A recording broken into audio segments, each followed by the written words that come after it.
You don't fool me. Jenna gave her a no-nonsense look. I know you're curious about them. Now open your present. Yes, ma'am.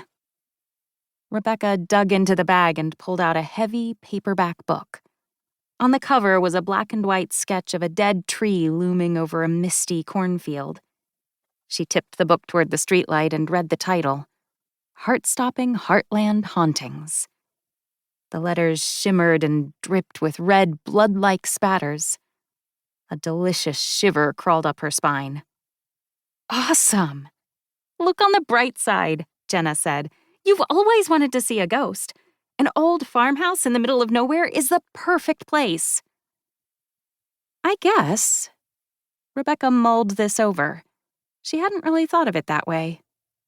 Jenna was always so much more positive than she was.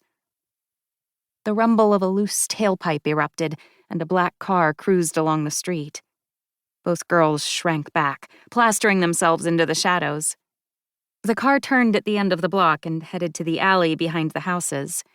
Jenna's brother was home from his job delivering pizzas. Go, before you get in trouble. Rebecca threw her arms around Jenna.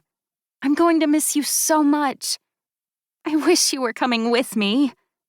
Jenna's voice was muffled against Rebecca's shoulder.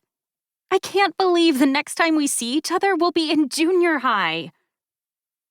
Rebecca's throat tightened, cutting off the goodbye she wanted to say. Jenna pulled away and hopped down the stairs, braids flying.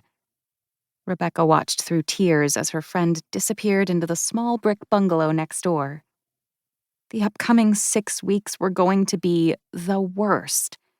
She and Jenna hadn't been apart for more than 8 days since kindergarten. What are you doing? Rebecca whirled around.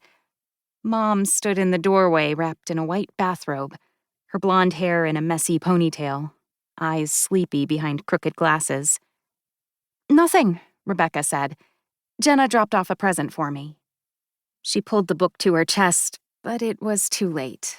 Mom had already scanned the title. Seriously? Jenna, of all people, should know better.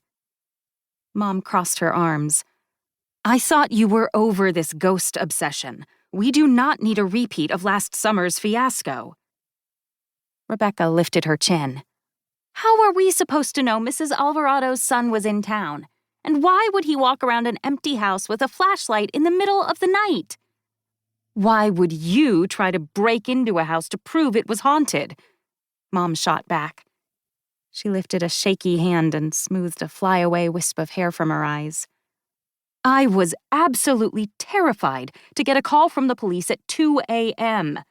You girls are lucky you didn't get arrested or hurt. But it was totally spooky the way the light flickered and the footsteps. There are no such things as ghosts, Mom said through clenched teeth. How do you know? Rebecca wanted to yell. She bit her tongue instead. Lately, she and Mom had been arguing more than usual. Jenna said fighting with your parents was a normal part of growing up, but it made Rebecca queasy. She and Mom had been the perfect team the past 6 years, just the two of them together. But lately it seemed they were always on opposite sides. Rebecca ran her finger over the raised letters on the book's cover. This is only for fun, but I guess you don't want me to have any of that. Mom clicked her tongue.